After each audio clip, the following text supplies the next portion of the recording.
कर्म के बारे में, है ना। भ्रूण कोश, भ्रूण को पोषण प्रदान करने वाली संरचना को भ्रूण कोश कहते हैं। भ्रूण कोश का कार्य क्या है? विकसित हो रहे इंद्रियों को पोषण प्रदान करना, यानी एंडोस्पर्म का काम क्या है? To provide nutrition to developing embryo. तो इसमें देख रहे हैं कि एंडोस्पर्म का निर्माण कैसे होता है। कई प्रकार होता है, एक न्यूक्लियर एंडोस्पर्म होता है, एक सेलुलर एंडोस्पर्म होता है और एक हेलोबियल एंडोस्पर्म होता है। लेकिन आपके सिलेबस में है न्यूक्लियर एंडोस्पर्म पढ़ने का, ठीक है, तो उसी को देखते हैं। फ्री न्यूक्लियर एंडोस्पर्म, मुक्त केंद्र की भ्रूण कोश, ठीक है। This is the most common type of endosperm. यह सबसे, है ना, कॉमन है, सामान्य प्रकार का एंडोस्पर्म, ठीक है। ज्यादातर डेवलपमेंट जो होता है एंडोस्पर्म का, जो निर्माण होता है, ऐसा ही होता है। फ्री न्यूक्लियर एंडोस्पर्म होता है। देखते हैं क्या। PEN, primary endosperm nucleus undergoes successive nuclear division to give free nuclei या to form free nuclei, hence called free nuclear endosperm. जैसे हम लोग यहाँ पर देखे थे कि एंडोस्पर्म बनेगा यहाँ पर, है ना। तो एंडोस्पर्म में क्या है, यहाँ पर बहुत सारा न्यूक्लियस है, ट्रिप्लॉइड होता है। तो इसका न्यूक्लियस जो है डिवाइड कर करके बहुत सारा न्यूक्लियस बना देगा, है ना। सेल वाल का निर्माण नहीं होगा, लेकिन बहुत सारा न्यूक्लियस का निर्माण कर देगा, यानी बहुत सारा न्यूक्लियस बन गया। इसी को कहा जाता है फ्री न्यूक्लियस, है ना। न्यूक्लियस तो बन रहा है लेकिन वाल का निर्माण नहीं हो रहा है, इसी को फ्री न्यूक्लियस कहा जाता है। तो अब ये एंडोस्पर्म है और इसमें बहुत सारा न्यूक्लियस है, सेल वाल का निर्माण नहीं हो रहा है, तो इसलिए इसको कहते हैं फ्री न्यूक्लियर एंडोस्पर्म। और जगह ऐसे होगा कि न्यूक्लियस डिवाइड करेगा और सेल वाल का फॉर्मेशन तुरंत हो जाएगा, तो उसको कहते हैं सेलुलर एंडोस्पर्म। तो this is the most common type of endosperm. यह सबसे सामान्य प्रकार का एंडोस्पर्म है। क्या? Free nuclear endosperm. इसमें क्या होता है? PEL बताए थे कि सेंट्रल सेल जो है वो ये प्राइमरी एंडोस्पर्म न्यूक्लियस किससे बनता है? पोलर न्यूक्लियाई और मेल गैमेट के फ्यूजन से पोलर न्यूक्लियाई बनता है। पोलर न्यूक्लियाई और मेल गैमेट के फर्टिलाइजेशन से प्राइमरी एंडोस्पर्म न्यूक्लियस बनता है। और प्राइमरी एंडोस्पर्म वो सेंट्रल सेल जो था वो बदल जाता है प्राइमरी एंडोस्पर्म सेल में। तो वही यहाँ पर जो है प्राइमरी एंडोस्पर्म न्यूक्लियस यानी पोलर न्यूक्लियाई और मेल गैमेट के संलयन से जो बना था वो बहुत डिवाइड करेगा, है ना। अंडर वो सक्सेसिव न्यूक्लियर डिवीजन, लगातार क्रमागत इसको बोला था, है ना, लगातार डिवाइड करता जाएगा, बहुत सारा डिवाइड करके बहुत सारा न्यूक्लियस बना देगा। यहाँ पर सिर्फ डिवाइड कर रहा है न्यूक्लियस, सेल वाल का फॉर्मेशन नहीं होता, इसलिए इसको फ्री न्यूक्लियर डिवीजन। और चूंकि वो एंडोस्पर्म हो रहा है ना, किसमें हो रहा है? एंडोस्पर्म में, इसलिए फ्री न्यूक्लियर एंडोस्पर्म हो रहा है। यानी एंडोस्पर्म कैसे बना? खाली उसका न्यूक्लियर डिवाइड कर करके बना रहा है, इसलिए इसको फ्री न्यूक्लियर एंडोस्पर्म कहा जाता है। लेटर सेल वाल फॉर्मेशन अगर बहुत सारा न्यूक्लियस डिवाइड किया हजारों की संख्या में, उसके बाद क्या हुआ? सेल वाल का निर्माण होता है, तब वो कैसा हो जाता है? एंडोस्पर्म सेलुलर हो जाता है। तो उसको क्या कहेंगे? सेलुलर एंडोस्पर्म कहेंगे। तो ये यहाँ पर ध्यान देने वाली बात है। The coconut water, है ना, from tender is free nuclear endosperm made up of thousands of nuclei। नारियल का पानी जो हम लोग देखते हैं वो क्या है? फ्री न्यूक्लियर एंडोस्पर्म, यानी न्यूक्लियाई डिवाइड करके बहुत सारा वहां पर न्यूक्लियाई बनाया हुआ है। कितना? हजारों की संख्या में वहां पर केंद्रक मौजूद रहते हैं। और किनारे किनारे वाला जो उजला वाला पोर्शन हम लोग देखते हैं, सफेद वाला, and the surrounding white kernel, है ना, is cellular endosperm। ये बहुत इंपॉर्टेंट है, यहाँ पर याद रखना है कि नारियल का पानी वाला हिस्सा जो है वो क्या है? फ्री न्यूक्लियर एंडोस्पर्म है, और उसका व्हाइट वाला पोर्शन, सफेद वाला पोर्शन जो है क्या है? Cellular endosperm. Free nuclear endosperm कैसे बना? प्राइमरी एंजियोस्पर्म न्यूक्लियस है ना, उसका न्यूक्लियस डिवाइड कर करके बहुत सारा न्यूक्लियस बनाया, हजारों की संख्या में, है ना। उसको क्या कहा है, फ्री न्यूक्लियाई, है ना। और उस एंजियोस्पर्म को कहते हैं फ्री न्यूक्लियर एंडोस्पर्म। उसके बाद लास्ट में एक सेल वॉल का निर्माण होगा, जिससे हो जाएगा वो सेलुलर एंजियोस्पर्म। या फिर जो न्यूक्लियस है ना, किनारे किनारे पर डिवाइड करेंगे तब उसमें वॉल का निर्माण होता जाएगा, उसी को कहते हैं सेलुलर एंडोस्पर्म।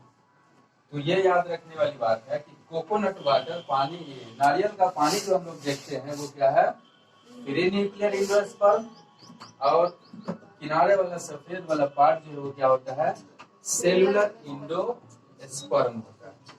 ठीक है, चलिए अगला देखिए, सीड, बीज क्या होता है। Seed is the final product of sexual reproduction.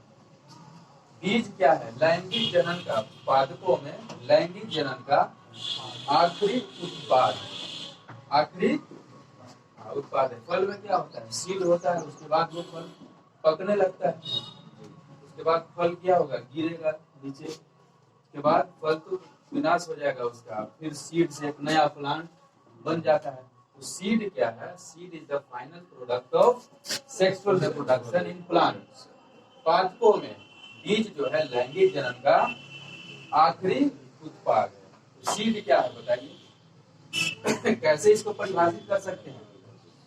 It is often described as fertilised ovule. बताए थे कि ओव्यूल जो है वही सीड में बदलता है।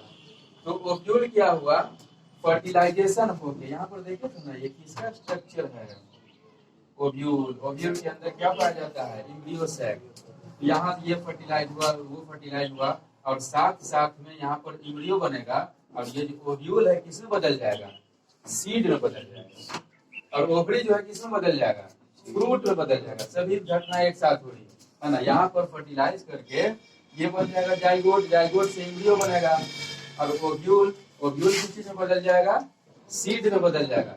और ओवरी सबसे बाहर वाला पोर्शन, ये देखिए ओवरी, ओवरी किस चीज में बदल जाएगा, फ्रूट में बदल जाएगा।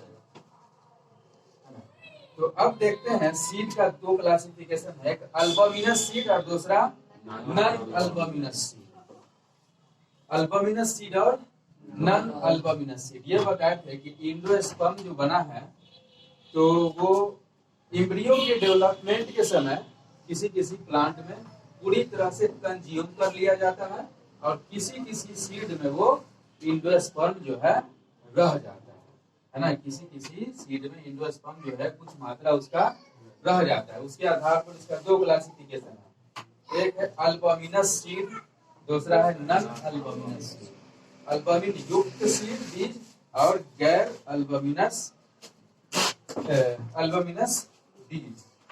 इसके पास क्या होगा, हैविंग रिजर्व फूड मटेरियल। वो रिजर्व फूड मटेरियल क्या था, एंडोस्पर्म ही ना था, जिससे पोषण उसको मिल रहा था सीड को, एम्ब्रियो को। तो हैविंग रिजर्व फूड मटेरियल और एंडोस्पर्म। परिभाषा पूछा जाएगा तो इतना भी लिख सकते हैं, या सिर्फ लिख सकते हैं रिसीडुअल एंडोस्पर्म, यानी एंडोस्पर्म बचा हुआ है, उसको कहते हैं अल्बमिनस सीड। उसको अल्बमिनस सीड, यहाँ पर नहीं देख रहा है, ये क्या है, सबसे बाहर वाला ओवरी है। ओवरी के अंदर ओव्यूल होता है, किसी में एक ओव्यूल हो सकता है, किसी में बहुत सारा ओव्यूल हो सकता है। ओव्यूल, ओव्यूल के अंदर देखें तो है ना एम्ब्रियो सैक है, फीमेल गैमेटोफाइट। तो सभी एक साथ चेंज होते रहते हैं। यहाँ पर जाइगोट बनेगा, जाइगोट से एम्ब्रियो बनेगा, उसी समय यहाँ पर क्या हो जाएगा, ओव्यूल जो है वो बीज में बदल जाएगा, और ये ओवरी जो है फ्रूट में बदल जाएगा।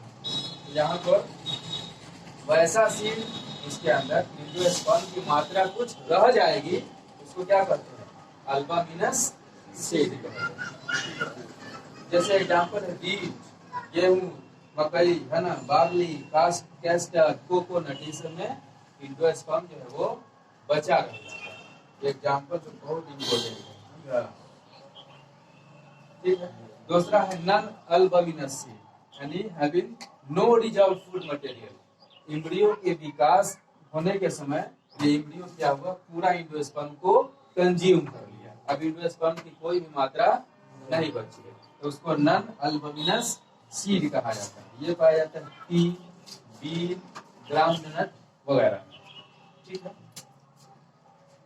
चलिए आगे देखिए क्या है पेरिस्पर्म,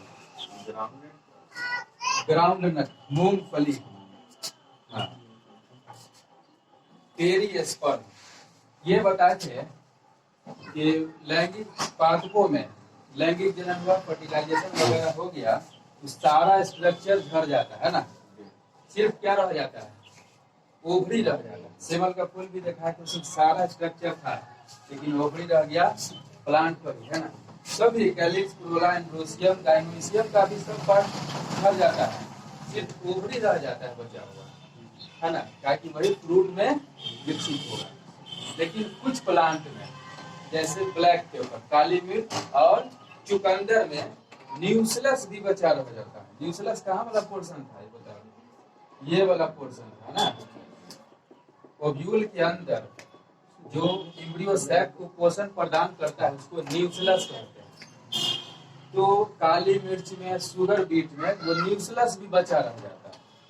उसी बचे हुए न्यूक्लियस को, है ना, क्या कहा जाता है, पेरिस्पर्म या प्री भ्रूण कोष कहा जाता है। न्यूक्लियस का हिंदी बीजांडकाय। किसी यानी सभी स्ट्रक्चर क्या होता है फर्टिलाइजेशन के बाद झड़ जाता है ना, वहां से अलग हो जाता है, सिर्फ ओवरी रह जाता है। लेकिन ब्लैक पेपर में, शुगर बीट में ये जो है न्यूक्लियस भी बचा रह जाता है। उसी बचे हुए न्यूक्लियस को क्या कहा जाता है, पेरिस्पर्म।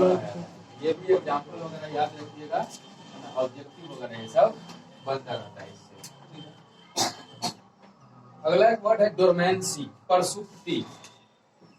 डोरमेंसी क्या है, प्रसुप्ति। Dormancy denotes the inactive stage of seed, यानी they are unable to germinate. प्रसुप्ति जो है बीज के अक्रिय अवस्था को दर्शाता है ना। जब सीड डोरमेंट हो जाएगा तो वो अंकुरित नहीं हो सकता। अंकुरन किसे कहते हैं, जैसे चना वगैरह पानी में रख दीजिए, है ना, तो उससे जो छोटा छोटा कहते हैं स्प्राउटिंग उजला स्ट्रक्चर निकलता है, इसी को जर्मिनेशन कहा जाता है ना, अंकुरन। तो डोरमेंसी क्या है, डोरमेंसी जो है वो सीड का इनएक्टिव स्टेज है, अक्रिय अवस्था होता है, यानी they are unable to germinate. Seed अगर डोरमेंट है तो क्या होगा, जर्मिनेट नहीं कर सकता है, अंकुरन उसमें नहीं हो सकता। अब समझिए हम लोग अपने घरों में रखते हैं गेहूं वगैरह को, मूंग है, मसूर है, ये सब है, तो जिस डिब्बा में रखे हुए उसी में जम जाना चाहिए, है ना। लेकिन क्यों नहीं जमता है, क्यों नहीं अंकुरन होता है, उसी के कारण, डोरमेंसी के कारण।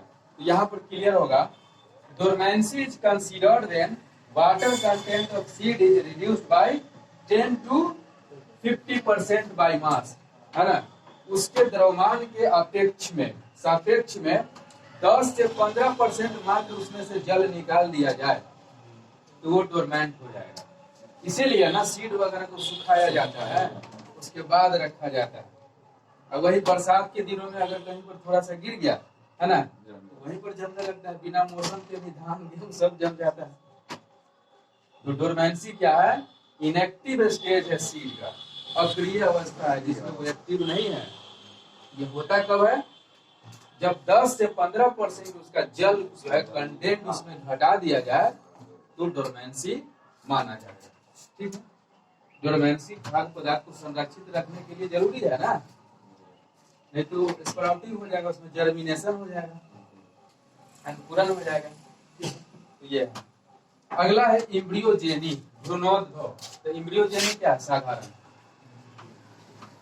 एम्ब्रियो हम लोग देखें, मेल मादा और नग युग्मक के संलयन से क्या चीज का निर्माण होता है, जाइगोट का। वही जाइगोट क्या बनाया, एम्ब्रियो, है ना।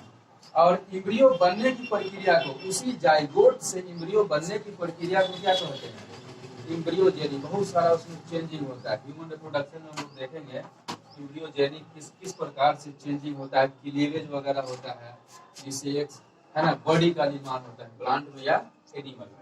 तो एम्ब्रियोजेनी या भ्रूणोद्भव क्या है, embryogeny refers to all the changes that occurs during the development of embryo from zygote। एक जाइगोट से एक परिपक्व एम्ब्रियो बनने तक जो जो चेंजेस होता है उसी चेंजेस को क्या कहते हैं, एम्ब्रियोजेनी कहा जाता है, भ्रूणोद्भव। यानी जाइगोट से एम्ब्रियो बनने की प्रक्रिया को क्या कहते हैं, एम्ब्रियोजेनी कहा जाता है। ठीक है, फिर अगले नेक्स्ट